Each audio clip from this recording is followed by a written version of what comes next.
Buongiorno amiche, buongiorno amici, buongiorno aspiranti sarti. Questa è la prima lezione, sono felice, sono emozionata e oggi inizieremo questo percorso che spero vogliate seguire assiduamente. Vi insegnerò tutti i segreti dell'alta sartoria e oggi inizieremo con le cose più semplici, le cose base. Oggi inizieremo con il ditale, la scelta del lago e vedremo qualche altro piccolo attrezzo necessario proprio per cominciare con i primi passi.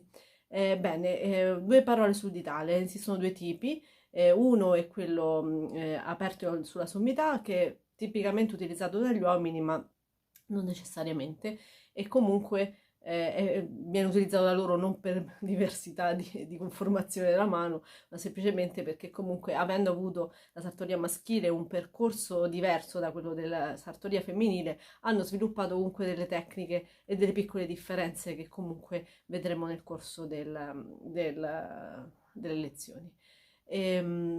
Nulla, mentre l'altro è quello chiuso in sommità che tutti conoscono, che viene utilizzato soprattutto nella sartoria femminile e che comunque a differenza dell'altro obbliga a cucire in maniera diversa, a usare la mano in maniera diversa. Voi scegliete quello che preferite, io vi consiglio, io conosco entrambi i metodi, vi consiglio quello maschile, quello con il ditale aperto, perché comunque rende il lavoro un po' più veloce. Detto questo, possiamo cominciare, munitevi di tanta pazienza, oltre che di tanta passione, e cominciamo a vedere le prime cose. Allora, dicevamo, gli aghi, il ditale e altri piccoli attrezzi, cioè lo scucitore in questo caso e il filo per imbastire. Adesso vi li illustro.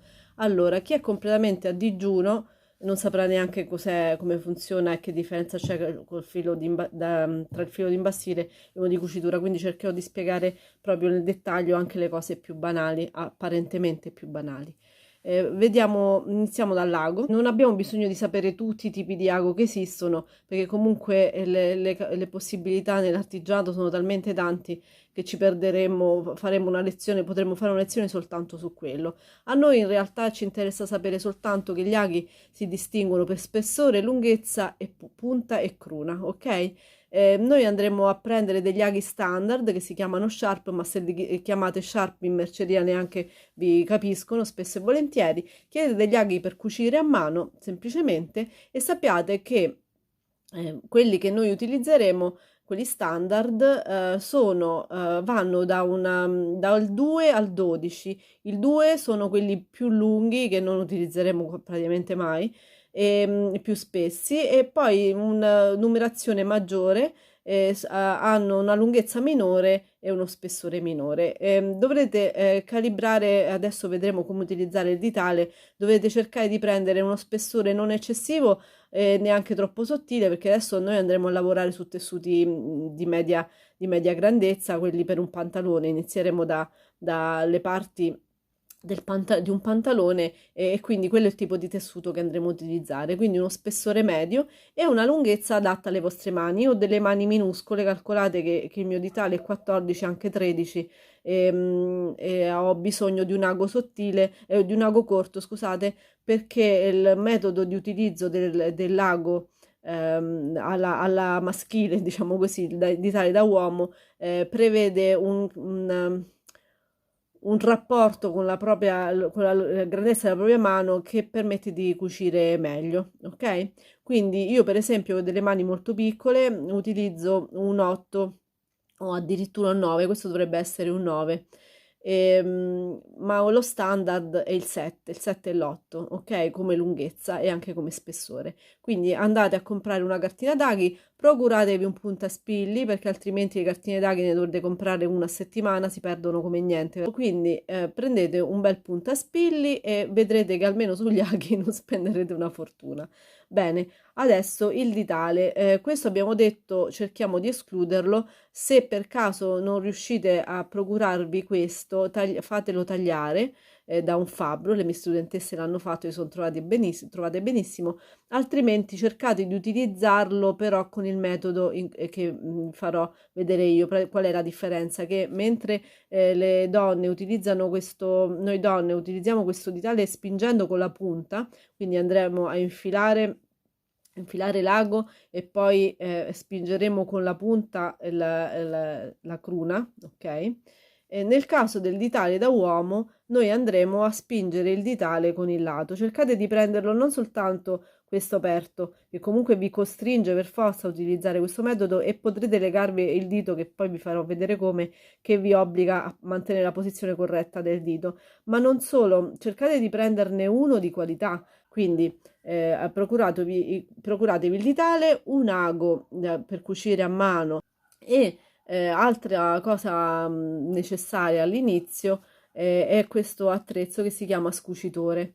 Si chiama scucitore, o meglio, questo è un taglia-asole. Le asole fatte a macchina vengono prima eseguite a macchina e poi viene tagliato con la punta, viene incisa la stoffa e tagliato con questa parte centrale. Ma questo è un metodo che noi in alta sartoria non useremo mai, ma veramente mai, perché io vi insegnerò a fare le asole a mano, e questo tagliasole lo userete esclusivamente come scucitore, e lo userete tantissimo, ma sicuro scucirete come mai nella vostra vita avete scucito. Ok. Quindi lo scucitore, ce ne sono quelli più grandi e questi più piccoli. Questa è la misura di quelli che trovate in dotazione nelle macchine da cucire. Spesso ci sono dei piccoli attrezzi, e essendo questo un tagliasole lo trovate praticamente nel 100% delle vostre macchine da cucire. Quindi se avete già una macchina da cucire a casa, solo andrete a comprare una anche base, se per cominciare, sicuramente troverete questo attrezzo all'interno, ed è di questa misura, mentre quelli che vi vendono spesso sono anche più grandi, ma sono molto più scomodi. Prendete questo piccolino che è maneggevole e funziona benissimo. Un'altra cosa di cui dovrete essere muniti all'inizio è il filo per imbastire. Quello di qualità si spezza molto facilmente, mentre quello di cattiva qualità, che è quello che trovate a 2 soldi al mercato, e non crediate che sia tanta la differenza tra quello di qualità e quello di scarsa qualità, eh, spendete quell'euro in più, ma comprate uno di buona qualità, perché quando andrete a sfilare il filo per imbastire, dopo che avete eseguito la vostra cucitura a macchina, rischia di rovinarvi il tessuto. Non è una cosa frequente, però potrebbe accadere che tirando via il filo provvisorio dell'imbastitura andrete a danneggiarvi il tessuto. Bene, adesso vediamo come si utilizza il ditale. Prendo il mio filo, evitate gli infilago e cose del genere, a meno che voi non siate proprio, non abbiate una vista bassissima, ma vi assicuro che io sto mezzo ciecata, continuo a riuscire ad infilare l'ago. Quindi infilate il vostro ago, ok. Allora, una nota: non si fanno i nodi alla fine. È rarissimo, qualcuno lo fa e lascia per abitudine, ma non si fa. Il classico nodo non si fa. Per quale ragione? Perché questa è un'imbastitura provvisoria, è una cucitura provvisoria, che nel momento in cui andrete a toglierla rischia, se c'è il nodo, di danneggiare il vostro tessuto. Andate a tirare, andate a sfilare, e se il tessuto è delicato rischiate di bucarlo, ok? Oppure l'imbastitura rimane tra la fodera e il nodo rimane tra la fodera e il tessuto, e quando andate a stirare, se il tessuto è leggero, vi troverete un punto di questo nodo, che col ferro da stiro vi segna il tessuto esterno. Parlo di tessuti non troppo pesanti, ovviamente. Se il tessuto è pesante, difficilmente accadrà, però evitate il nodo. Bene, allora, l'imbastitura. 2 parole sull'imbastitura. Ci sono 2 cose da rispettare. Uno, il lavoro di imbastitura va eseguito sul tavolo, non tra le mani così, non tra le mani così, ma sul tavolo. Ci saranno occasioni in cui andremo a lavorare con la nostra imbastitura tenendo il lavoro tra le mani, ma sarà necessario per ottenere degli effetti diversi. Sappiate semplicemente che il lavoro di imbastitura si fa sul tavolo. In alcuni casi eccezionali, all'occorrenza e per necessità particolari, sarà fatto tra le mani, sarà un'imbastitura tra le mani. E un'altra cosa da rispettare assolutamente è il fatto di dover imbastire in piedi quando posizioniamo il nostro lavoro, quando noi imbastiamo sul tavolo dritto, cioè di piatto, noi dovremo stare in piedi perché controlleremo meglio il lavoro dall'alto. In maniera obliqua avremo una visione in prospettiva, anche se molto ravvicinata del nostro lavoro. Da sopra avremo una visione migliore, e anche se a voi possono sembrare delle sciocchezze, sappiate che quando si lavora in maniera professionale, queste piccole sciocchezze, tra virgolette, non lo sono più, non sono più delle sciocchezze, ma sono delle differenze che cambiano la qualità del lavoro che noi andremo a fare e la velocità anche del lavoro. Adesso ho fatto una riga con il gesso piccolina e cerco di farvi vedere come va fatta la nostra imbastitura. Allora, dovete tenere l'ago, vedete? Pollice, indice, ago. Cercate di non avere troppa punta all'esterno, perché io non dovrò fare questo, infilare tanto. Dovrò prendere, si dice pizzicare la stoffa, ok? Dovrò fare un piccolo punto di 2 mm, 3 mm, e quindi ho necessità di tenere l'ago in questo modo. Con l'altra mano tengo il tessuto, perché quando vado a spingere vedete che si piega il tessuto, io dovrò con questo mantenere e riposizionare, ok? Altrimenti se faccio senza, capite bene che faccio un casino. Ok, e cosa adesso osservate bene, il ditale spinge lateralmente in contemporanea, cioè mentre vado a fare il punto, immediatamente dopo, contemporaneamente spingo, vedete, e riprendo con le dita, ok? Quindi così, così e così, ok? Così, così, così. Adesso ho fatto in maniera un pochino più veloce. Allora, la lunghezza dei punti, prendete poco, ok? 2 mm, 3, tirate su. Il primo punto, non facendo il nodo, essendo un'imbastitura e non un punto lento, andrete a rifare un secondo punto esattamente dove avete fatto il primo, così, e andrete a bloccare. Bene? Adesso la lunghezza dei punti standard, ovviamente esistono sempre le eccezioni, ma il punto standard è di 1,5 cm, 2, non di più. Prendo poco e spingo con il mio ditale. Prendo poco, spingo col mio ditale, riprendo. Ok? Allora, che faremo? Adesso vi farò vedere il metodo che utilizzano i sarti quando hanno un ragazzo o una ragazza a bottega, o almeno lo facevano, adesso non si tengono più le persone a bottega come un tempo per imparare, adesso si va a scuola.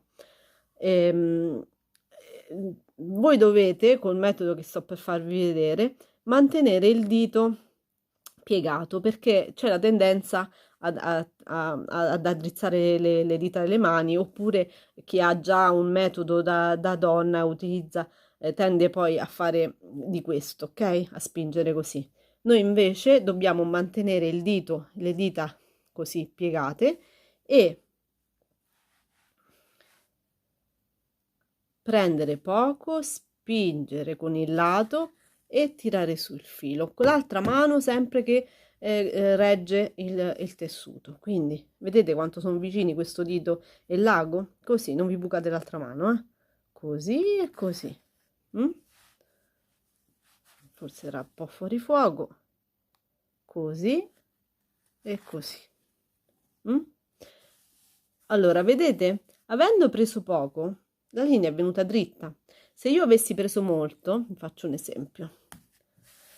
Ok, prendiamo il mio gesso, anzi questa è un'altra cosa che dovete avere, ma insomma un gesso da sarta non penso che sia una cosa su cui fare lezione. Acquistate un gesso da sarta che non sia di cera, appunto.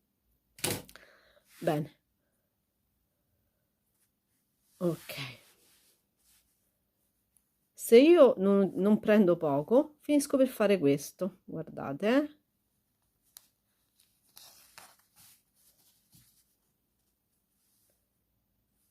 fermo il punto, guardate che succede,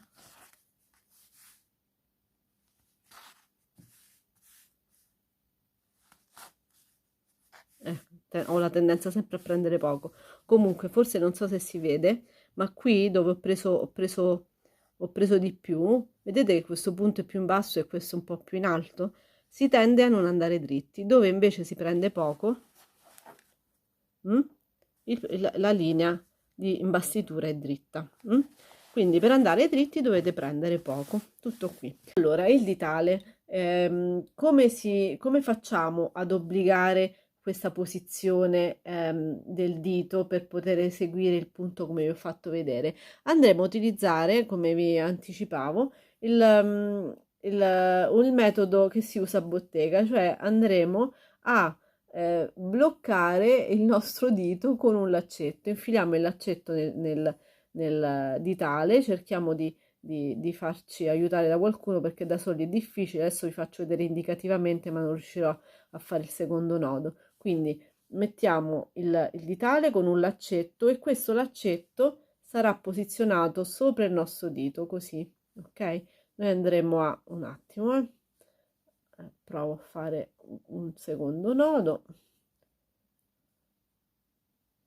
ok, fatevi aiutare perché la misura di questa, ok, tagliamo queste due parti, vabbè, taglierete queste due parti, mettete questo così e il laccetto così, vedete? Non riuscite più a riaprire il dito, non riuscirete più a riposizionarlo un pochino più stretto, vabbè, l'ho fatto un po' largo, dovete farvi stringere un pochino da qualcun altro questo nodo in modo da bloccare il dito così. Quando andrete a cucire questo dito non avrà la possibilità di essere riposizionato dritto, rimarrà bloccato e ci andrete a dormire pure di notte.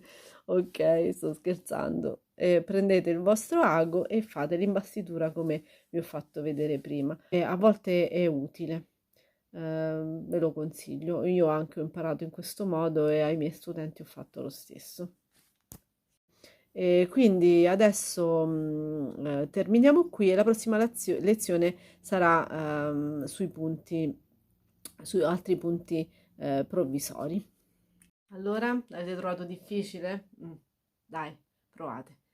Non è complicato, ci vuole soltanto molto allenamento. Quando riuscirete a completare dei capi di alta sartoria, tutta la fatica che avrete messo nell'imparare vi sembrerà nulla, veramente nulla.